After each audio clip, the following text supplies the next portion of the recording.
Assalamualaikum warahmatullahi wabarakatuh. Perkenalkan, nama saya Citra Oktaviani Amelia dengan NIM 21081010299 dari Prodi Ekonomi Syariah, kelas Metodologi Penelitian Islam B. Di sini saya akan membahas mengenai materi yang telah disampaikan, yaitu metode kualitatif. Nah, sebelum membahas metode itu kan ada dua, yaitu metode kuantitatif dan kualitatif. Kayak terdapat perbedaan yang mendasar jika dilihat dari paradigmanya.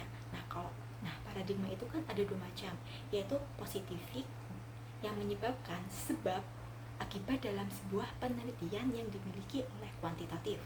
Nah, kalau yang kedua yaitu post positifik, yaitu hubungan yang berkaitan antara A dan B yang keseluruhan dan efektivitas dalam ruang hosting. Nah, itu tuh termasuk kualitatif. Selain itu ada pula pengertian yang berasal dari deduktif, yang mana itu pembahasannya itu dari teori kemudian dapat memberikan landasan yang telah didapatkan pada penelitian. Itu deduktif itu termasuk kuantitatif. Sedangkan kalau induktif itu yang dimiliki oleh kualitatif. Teorinya itu terakhir namun dipentingkan pada penelitian lapangan dahulu.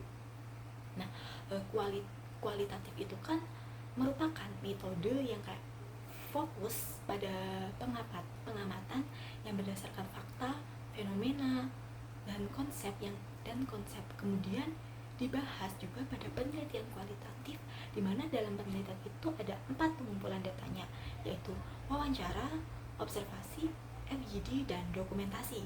Nah, kalau dokumentasi itu kan meliputi kayak arsip-arsip yang dimiliki pada kualitatif.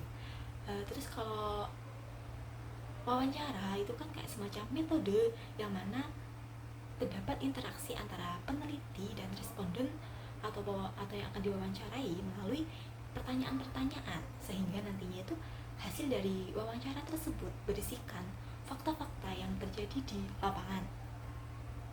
Ada berbagai cara dalam melakukan wawancara itu. Yang pertama itu ada naturalistik.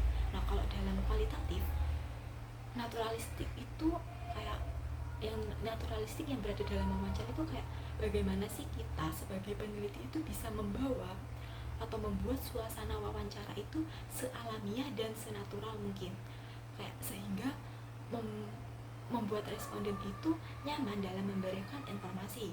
Terus kemudian itu yang selanjutnya itu ada lead the informant lead.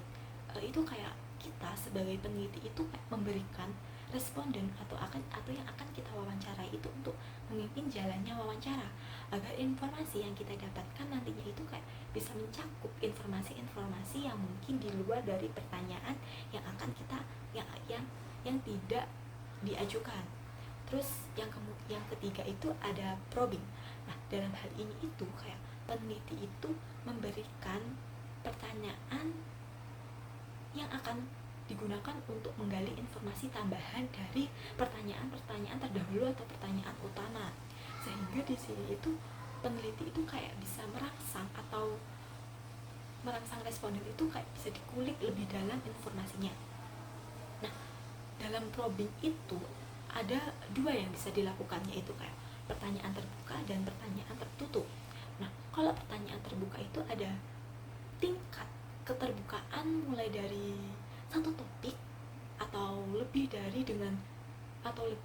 pokok yang akan digali nantinya dalam wawancara.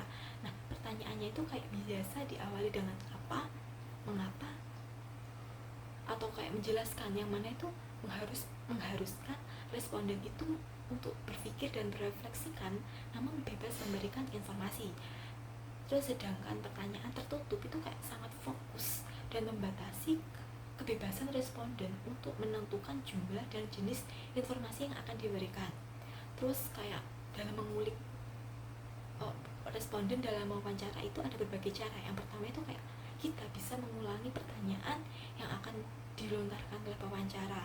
Terus juga bisa kayak mengulangi jawaban responden untuk kayak lebih merangsang daya ingat respondennya. Terus kayak mungkin kita bisa menggunakan pertanyaan pancingan, kayak bagaimana maksud ibu kok bisa kayak seperti ini gitu.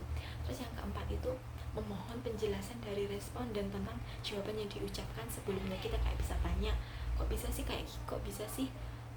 kayak gitu bu jawaban, kayak apa yang ada di lapangan gitu.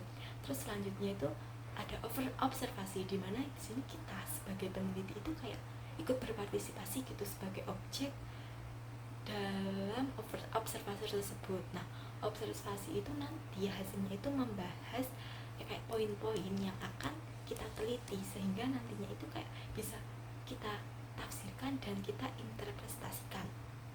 Terus kemudian dalam observasi itu terdapat filma, kayak apa ya, merupakan catatan lapangan serta kapan dilakukan observasi tersebut.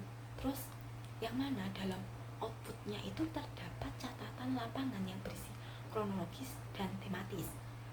Kalau kronologis itu kayak berisi atau bercerita mengenai runtutan peristiwa atau time by time, sedangkan tematis itu kayak rincian-rincian data kualitatif yang akan dibuat pola sejauh mana fenomena tersebut itu kayak terjadi menurut peneliti. Terus dalam itu tuh kayak ada terdapat istilah triangulasi di tematis, yang mana kayak semacam hasil akhir penelitian kualitatif berupa rumus-rumusan. Nah, dalam teknik analisis itu ada atau penggalian data itu ada 4 data yang bisa dikumpulkan, yaitu data collection, data reduction, data display, dan data compilation.